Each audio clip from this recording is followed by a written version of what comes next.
Hey, folks, thanks for tuning in to another episode of VAF Podcast. We're doing another IGDN Spotlight with, once again, Mr. James Kerr from Radio James Games. How you doing, sir? Hi, Mike. Thank you for having me back. I must be doing something right if you keep having me on. Well, you're great company, sir. I appreciate it. I have to beg your indulgence while I play my contractually obligated cheesy intro music, so just give me 1 second.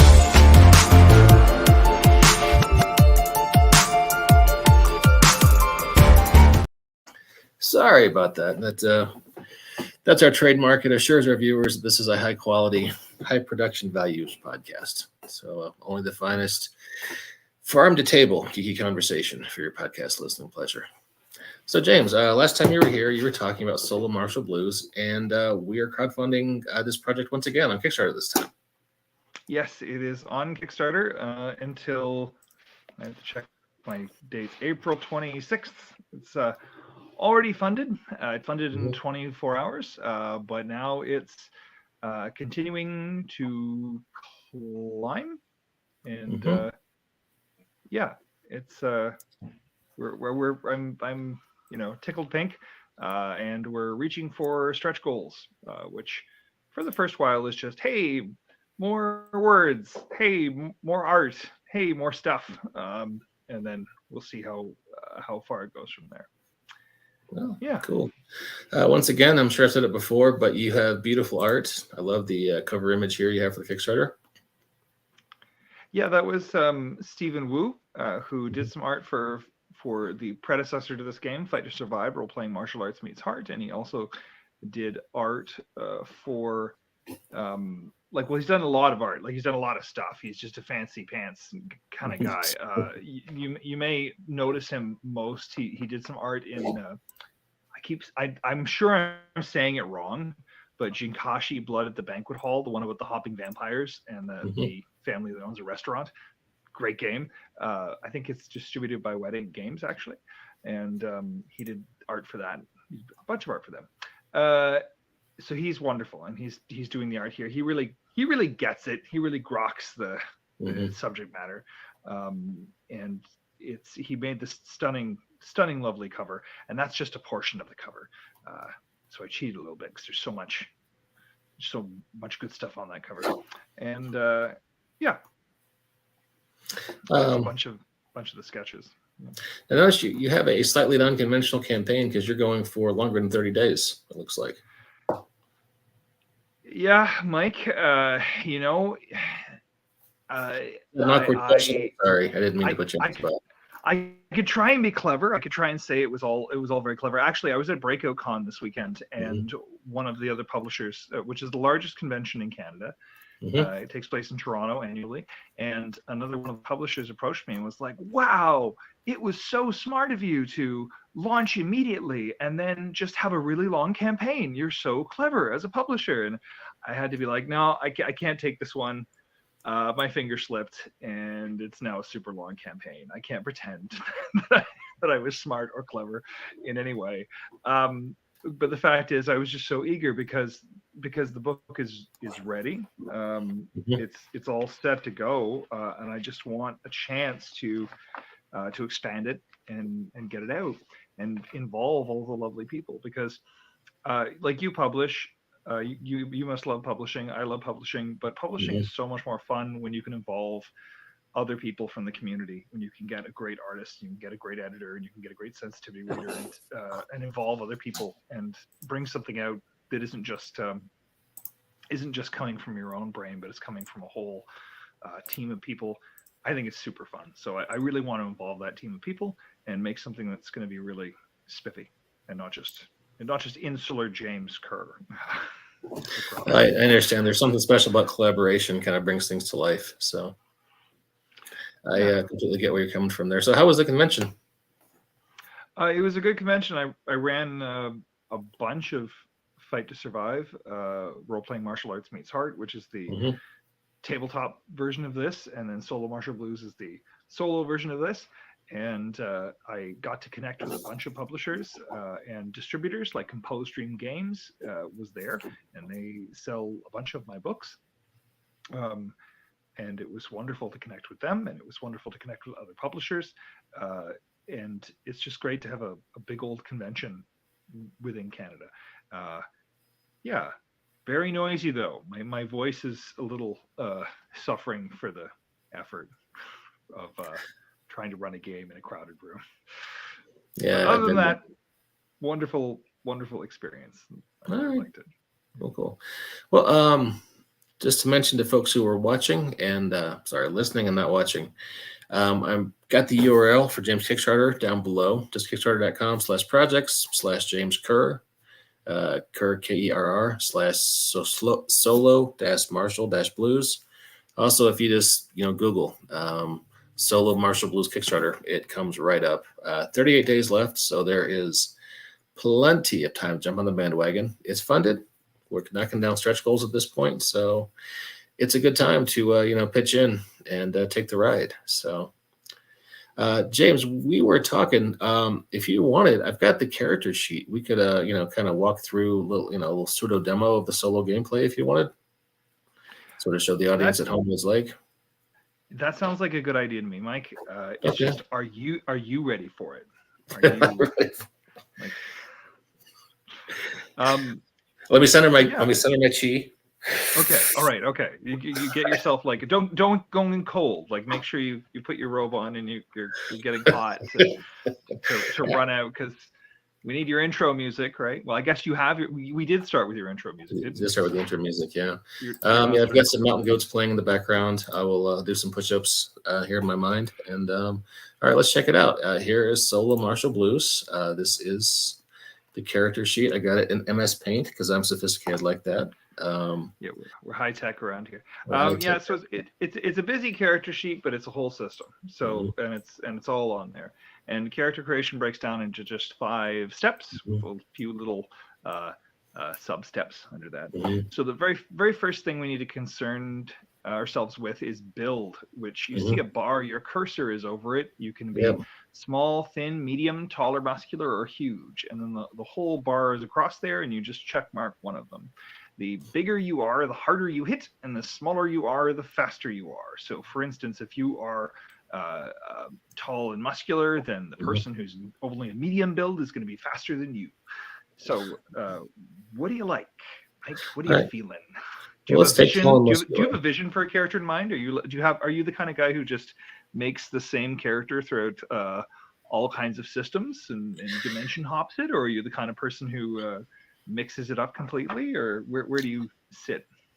Well, my character last night was a goose in a Guy Ritchie style caper, so I do tend to mix things up a little bit. But basically, he was Jason Statham as a goose. Okay, so Jason Statham as a goose. So that a little bit more foul than Jason Statham usually is. Oh, sir. So Jason Statham is a tiny man, though, right? So he would be on the small side, I think. Is he a tiny man? How tall is he? Well, I don't know. I guess let's Google it. I mean, I don't know if that's really the pressing question we need, but now I'm curious how tall Jason Statham is. I don't think he's noticeably. He is actually 5'10". He just looks short because he was next to Dwayne Johnson in that one movie. So. Well, I guess everybody looks. Well, Dwayne Johnson's only like 6'3" though, isn't he? Well, yeah, he's 170 pounds and 5'10", so he's muscular. Let's call him medium. Is medium fair? Yeah, no, medium's fair. Okay. So let's say medium. And stick a little X on there. Yeah, there we go. And then we can move that up. No, over that way. Okay, close enough. So we know what we mean. So he's medium. And let's give him a name then. So we've decided he's British, slight build, probably working class accent. So he's probably the kind of guy who goes by a nickname. Sure. So let's call him Knuckles Greenbrier. That doesn't seem like a real fighter's last name, does it? No. Knuckles is great. You just want to add a really mundane first name on the beginning of that, like Eldon Knuckles Greenborough or something, right? Okay. So it sounds nice and blue collar. Eldon Relatable. Knuckles, Staffordshire.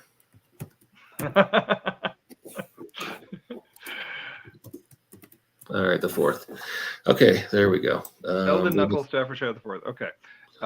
Now, is he a fella for his gender?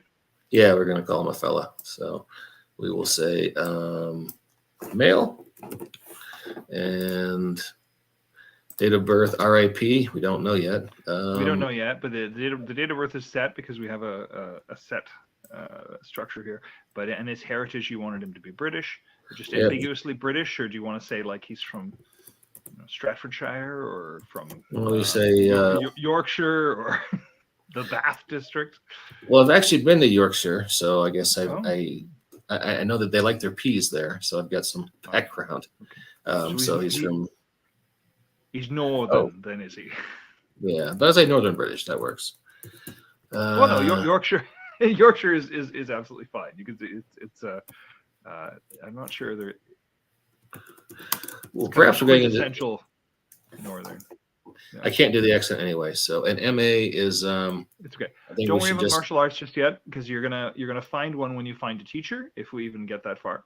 Okay. But you do want to check off a mode of dress. Are you in cultural attire, fancy dress, your martial arts uniform, which we don't have yet, or professional wear or street clothes? You feel free to change this later on. It's just there to help you visualize what your character is like. You know what Knuckles' kind of approach to life is, right? I'm going to regret that name, aren't I? But let's stick with it for now. I'm going to say he's fancy dress. He wears tweed. He's a tweedy Englishman. A tweedy Yorkshireman named Knuckles. Yeah. Yep. He's full of tweedy impertinence. He doesn't know his station. Okay, there we go. It's okay. Good enough. Let's see. He has pen pal Judy Herrera. And what next, sir? He's got. Well, we're going to talk about Judy. He in life. Life is hard, so you have some comforts to help you in your fight against the stresses of life. And one of them is Judy Herrera, your pen pal. One of them is the Great Grocery, which is located in the Battery. And that's where we're going to start. It was your character's late father's grocery store that you've inherited, and you're going to have to fight to protect. Understood. And the last thing is one half of an amulet given to you by your once estranged, now just recently deceased father. And you get to choose between those three things which one is worth working for, which is to say the value in it is just one, which one is worth fighting for, which is to say the value in it is 3, and which one is worth killing for, which is to say the value is 5. Okay, well, you're distributing a 1, a 3, and a 5 between 1, Judy 3, and Herrera. 5. So Judy Herrera, the Great Grocery. Yeah. Let's say 5 for Judy. Great Grocery, I'll say 3. And Amulet, we'll say 1. Okay.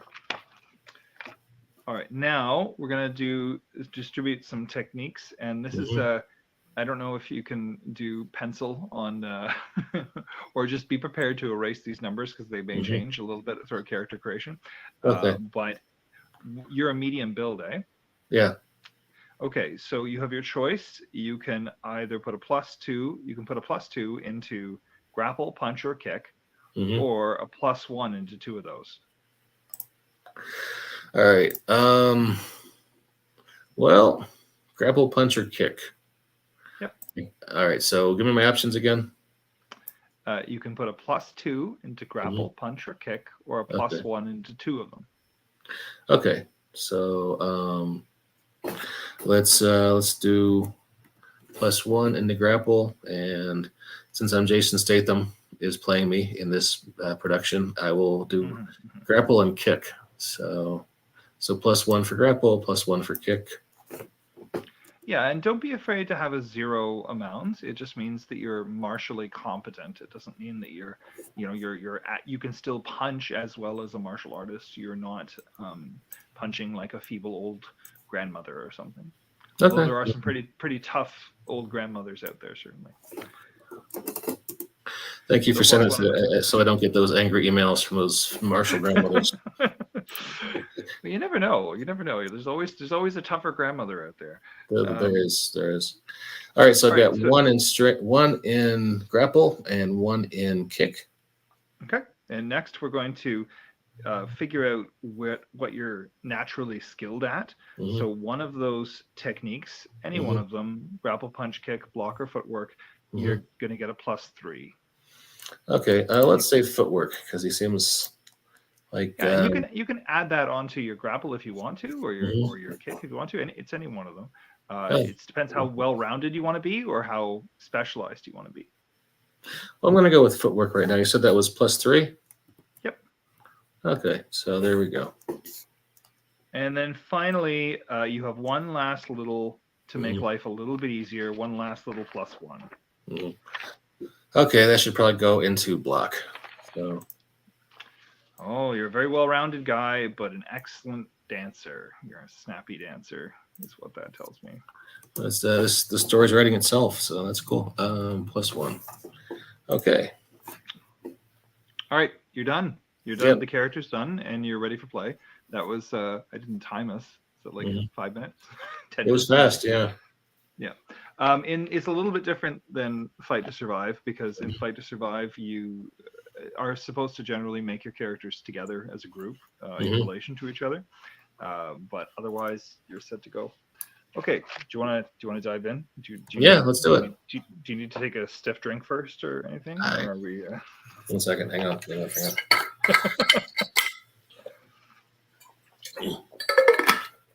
Oh, wow. We have an audience. We have 7 folks watching us. Hey, folks, you have any questions for James, please sound off in the comments. I'd love to hear from you. So we are playing Solo Martial Blues, which, just to mention again, Kickstarter right now. If you just do a Google for Solo Martial Blues Kickstarter, it'll come right up. 38 days left in Kickstarter, and we're funded. So jump on in. And James, let's do it. You're making me wish that I brought out my proper microphone and that I wasn't on a little tablet here, but so there's a bit of you would be reading this here. This is the print off of the pre-release version. Oh, nice. All bound up, and we're just going to be flipping through the pages starting in 1950. Okay. Because it's all laid out. It was all laid out from the stretch goal, and then the Kickstarter is to fund to make it a lot bigger, right? Because we have the game progresses through years, and we're probably not quite going to get through 1950, but there's 1950, 51, and 52 here, and then as the Kickstarter funds more and more, I'll get to add 53, 4, 5, 6, 7. They're written up to 59, so we'll see what results. We'll see how much people want it, right? How much people want to fight for it. So here we go. 1950. Welcome to the Battery. This is pretty personal, Mike, and it's pretty hammy. So just keep that in mind. It's playing to the genre conventions of martial arts cinema, but I'll stop prefacing. So welcome to the Battery. After your estranged father's sudden death, a letter came to you from your stepmother pleading with you to take over your father's little community grocery store. So you came, bringing only what you could carry. The only person you know in New Hope City is your childhood pen pal, Judy Herrera. The two of you share an interest in martial arts. Not that you have much experience in it. You're a natural fighter, but you've never before had to fight to survive. All right. Background for 1950. This is post-World War II, so still riding the post-war boom in martial arts, violent folks from all over have come to New Hope City, all trying to find their place and win. In terms of politics, tonight, in a surprise victory, former pro wrestler Marion Hill has been elected mayor of New Hope City. So that's an exciting development. And also a note on CCOM Industries. After a particularly profitable war and an influx of foreign investors, specifically from mainland China, the Carter Company has rebranded as CCOM Industries. So there's your There's your background of what's happening in the 1950s. Now, we have the first fight. Fist fight is the name of the subsection. Making your way to the great grocery for the first time, you take in the city. You didn't know that the Battery, the district where your small mom-and-pop store sits, was the slum of New Hope City, but you're beginning to get the picture. All around you are abandoned factories. Steam pipes seem to jut out of everywhere. Derelict cars sit jacked up on cinder blocks astride cracked roads. Sometimes overhead wires are so crowded they block the sun. When suddenly, out from the alley shadows comes a street thug, down on his luck, but more than that, looking for trouble. The thug grabs you suddenly and pushes you up against a nearby brick wall. Your money or your life. In a striking display of stupidity, the mugger's name is embroidered on the front of his denim overalls. Blast off Bill, unless the overalls themselves are stolen. Bill, presumably, attacks you and attempts to subdue you before stealing your amulet and fleeing. So, mechanically, your amulet is now under threat. Under threat means you take half of the comfort's value, rounded up, in hardship. So how much do you have in your amulet now? 1. So half of that rounded up is 1. Is 1. So please fill in 1 in hardship, which is the track on the very bottom of the sheet. Okay. Health and hardship are similarly, if you exceed those, you are out of the game. If you fall off the charts. So we're trying to avoid filling them up as best as we can, but you get check marks in health when you get punched in the face, and you get check marks in hardship when bad things happen to you, or even just when things are under threat and you start getting, as in this case, stressed out. All right. In life, you must fight to preserve the things that are important to you, your comforts. So let's get into a fight. Are you prepared?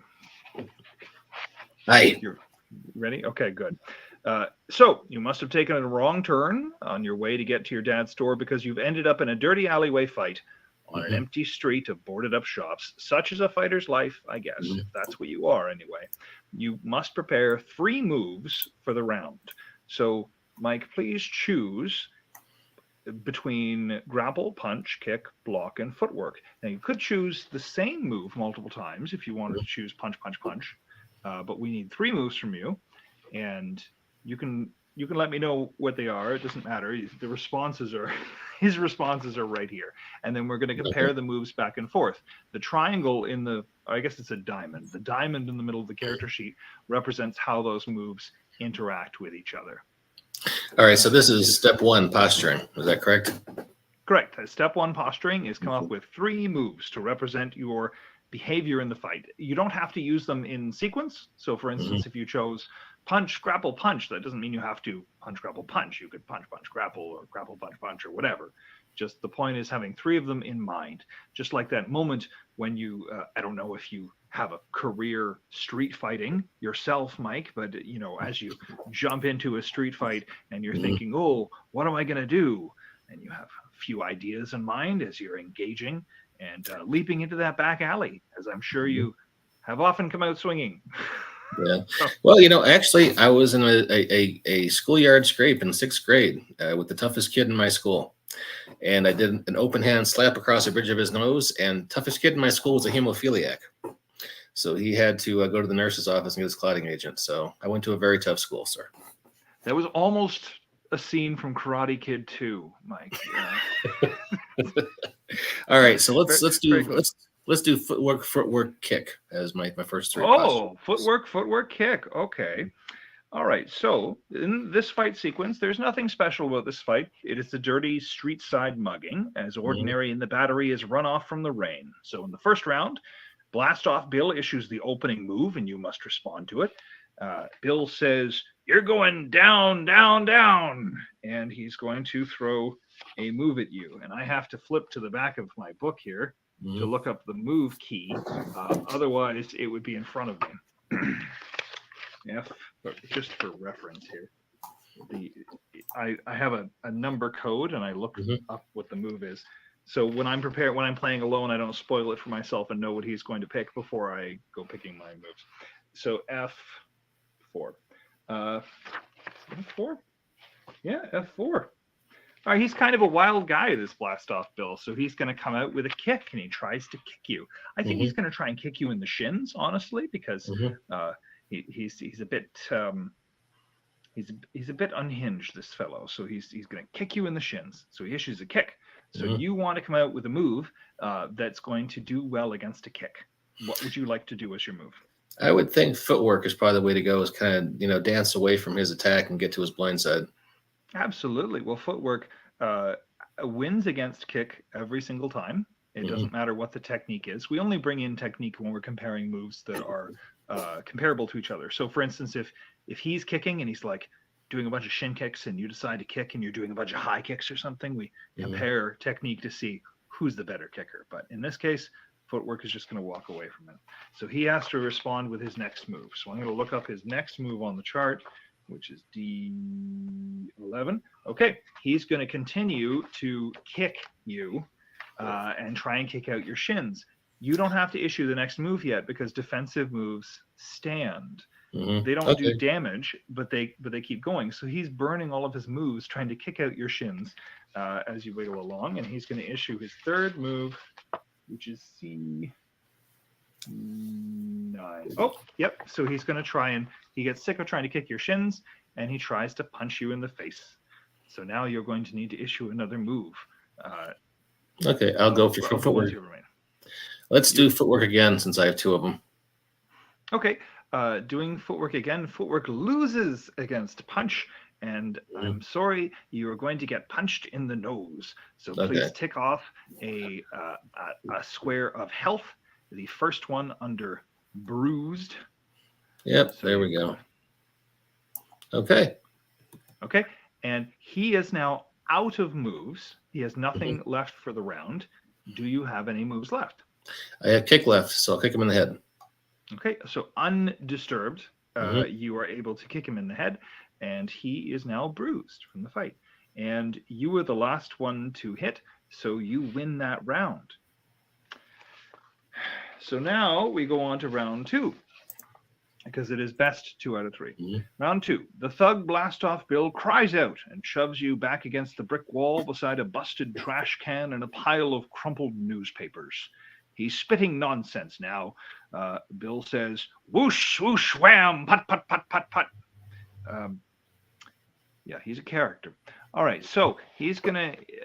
It's your round, and you won, so you're the aggressor now. So you're going to lead. You're going to issue the opening move. So please choose 3 more moves. Okay. So let's do footwork, block, kick. That's my 3 moves. Okay, and which one would you like to open with? Kick. Okay, you open with a kick, and his first move is he's gotten a little bit wiser. As you start kicking, he's going to grab that kick with a grapple and wrap himself around it. And that is going to beat your kick, so you need to issue the next move.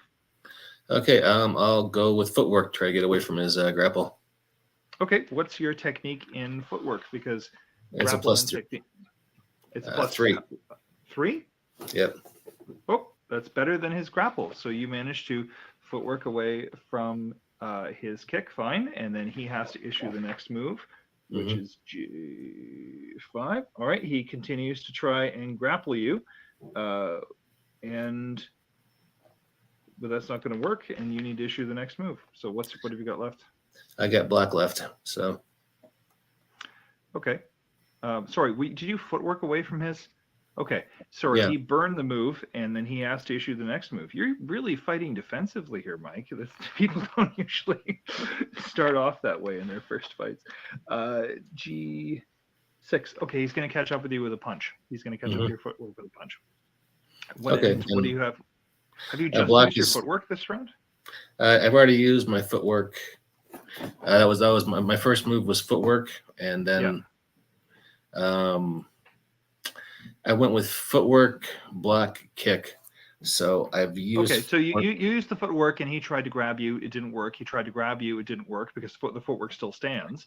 And now he's trying to punch you. So the footwork is burned, and he's out of moves now, but you've got 2 moves left. So what do you got left? A block and a punch, you said? I guess a block and a kick. I'll go for kick then. Block and a kick. Yeah. Okay. So the kick isn't gonna. Sorry, we need to go through this. I don't have. You know what? I don't have you in front of me. I think I made a mistake. I think I started off with a kick, and he grappled that, and then I got away from him with a footwork. I think all I have left now is a block. Okay. What's your technique in block? Do you have anything? Just one. I mean, just 1 is better than 0, which is what he has. Okay. So you managed to, unless I haven't thought this through. Oh God, we're live, and it'll keep going. Yeah, because it was a punch. He was issuing a punch to you, so you blocked the punch. So that's clean. All right. I'm sorry if I've made that as clear as mud. No worries. I have you managed to block the punch, and you don't get hit. Nobody resolves, and you were the aggressor, and because you scored the hit last time, you didn't manage to hit him. So the round goes to him effectively. So you're entering into round 3 with Blast Off Bill. Okay. So if your intention is to injure and you don't manage to injure, then the round doesn't go to you. That's 2 or 3. All right, so round 3, Bill seems desperate and yells. His eyes seem to bug out from his head, and he will issue the opening move regardless. So he's going to issue the opening move. Okay, do you need me to pick some moves before we get started? Yep, please. Okay, how many do we need? Yeah, just 3. Just 3. All right, let's go. We were defensive last time. Let's go offensive this time. I'll go grapple, kick, and punch. Oh, and well-rounded offense. Yeah, grapple, kick, and punch. So he's going to go first. He is mad in the eyes and bugging out, and he's going to leap after you with a grapple to try and grab you around the collar. And how would you like to respond? I guess I'll grapple back. Okay, what's your technique in grapple? Just 1. Okay, is that better than his grapple? It is better than his grapple. Okay, so he's grappling you, and you grapple him back, shuffling off his grab on your collar, and he's going to have to issue what's next, G5. He doesn't manage to do it, though, because he's trying another grapple on you. So you've got another. Well, you won that exchange. You didn't. So he's going to grapple back. So what have you got to respond to that? Let's punch him. Okay, that's going to hit if he doesn't have anything to respond with it. So L3. Footwork. No, he's just going to get hit. He tries to scramble away at the last minute, but you manage to clock him in the jaw, and you do damage to him. So your punch is going to issue 1 damage. He goes in to beat up, and you won best 2 out of 3 rounds. All right. So you win. Do I get my amulet back? Yeah, you get your amulet back. You win, or at least manage not to get robbed. You kick Bill in the overalls, sending him on his way. There doesn't seem to be much point in teaching anybody a life lesson. You rescued your amulet from being under threat, increasing your comfort for your amulet by 1. Having to fight for it makes you treasure it a little bit more. So please change that to, as we're able. Well, hang on. We'll just blot it out, and then there we go. There we go. All right. Okay, you amulet a little bit more. All right, let's go to the Great Grocery. So, the Great Grocery. There isn't much of a sign out front, and it's badly faded, but you know you've reached the Great Grocery. The bell hanging over the door jingles when you enter. Inside, there are bins filled with fruits and vegetables, and behind them aisles lined with dry goods, and at the back is a single freezer humming loudly. This is it. It's a small community mom-and-pop grocery store, except now without the pop. The woman standing by the counter to the right leans in and says, "Well, you've decided to come and save the shop, your father's legacy. I guess I should say thank you." So Lila Hadry puts you to work immediately. She's your stepmother, and she has you stocking shelves and lifting crates. You get the notion that she may be pushing you a little hard to see what you're made of, to get your mettle. At least you hope so, because if every day is like this, there's going to be a problem. So look at your grapple, which is your grapple technique is also your statistic for strength. What's your grapple technique? That is +1. Okay, +1. So at this, she's pushing you so hard that you need a strength of 3 or more, or you're going to gain 1 hardship from the hard work she's putting you through. So you're going to get a hardship. If you could go down to your hardship track, and you have a choice. You can either fill in the second one of stressed out, or you could go up to the first one of just snapped. The first brackets, or the first in each bracket, is pretty easy to eliminate. The second in each bracket is a little bit harder, and the third in each bracket is pretty hard to get rid of. All right, so I'll fill in just snap then, because this is the first one, as you say. So, okay. Now, at the end of the day, when every bit of work imaginable is done, when you get the chance to carve out a break for yourself, choose one of the following. You can either spend some time in your new environment coming to appreciate it, which is you pick a comfort between the Great Grocery or your amulet and you increase them by +1. Or you can rest and unpack and settle yourself in, nurse your sores if you've got any from being knocked around in the mugging, and heal that first checkbox of bruised. Or you realize you're going to need more strength if you're going to live in a place like New Hope City, especially the Battery. And in the little apartment above the Great Grocery where you're staying for now, you find a disused room of boxes, crates, and garbage. It's cramped and dusty and not ideal. You manage to clear out enough space to work out on the wooden floor, honing your fighting skills if you'd like to train. Now, the only problem with training is you're increasing your technique, but you're also increasing your hardship because training is hard. So from the top, it's you can increase the comfort, you can rest and recover your health, or you can train, but that comes at the expense of hardship. Gotcha. What do you want to do? Kind of want to train, to be honest with you. Okay, then give yourself 1 hardship and give a +1 to any moves technique. Okay, so I will color in this guy here, unstressed out, and we will go to, let's see. Okay, we're going to have to erase that guy, aren't we? So,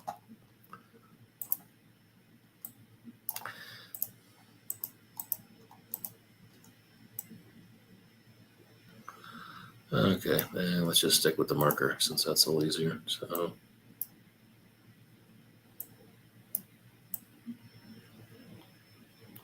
+2 for now. So there we go. Okay. All right. So, I mean, we'd be entering into another section. How long do you want to? How far do you want to keep going into this? We're into the first 4th page or something. But... This seems like a pretty good demo. Do you want to do one more fight, or you think this is a pretty good illustration of the game here? Sure, we can do one more fight because the next thing is a fight. Okay. All right. So this is Enter the Fighting Schoolgirl. You're sorting bad cabbages when the bell above the door of the Great Grocery jingles and a young woman enters. You don't recognize her at first because you haven't seen her since grade school, but before your mother took you away to Woodside beyond the city. This is Judy Herrera, or the Fighting Schoolgirl, as she signs her letters. She is a small, dark-haired, conservatively dressed, smiling firecracker. She embraces you in an extended, squealing hug. She says, I'm not going to try and do a schoolgirl voice, but is that you? I've been here every day this week looking for you. I wasn't sure when you'd arrive. Judy bothers you through your day of work, chatting your ear off, and sometimes helps as you grow accustomed to how the Great Grocery operates. At the end of the workday, when you're cleaning up shop, carrying out a bag of garbage to the back alley, Judy roars and attacks you. There is trash, broken bottles, and old wooden boxes all around you in the narrow alley strip behind the Great Grocery. Not exactly a glamorous space. So you're not quite sure what's happening with Judy, but she's smiling. Round 1. Judy is going to eagerly issue the opening move, and you must respond to it. So please choose 3 moves. Okay. 3 moves, I guess. Grapple, footwork, and kick. Okay, you ready? Yep. All right, Judy comes in with a great big hi-ya and tries to chop you with a punch. All right. I said grapple, footwork, and kick. So I guess footwork will be my defensive move to her punch.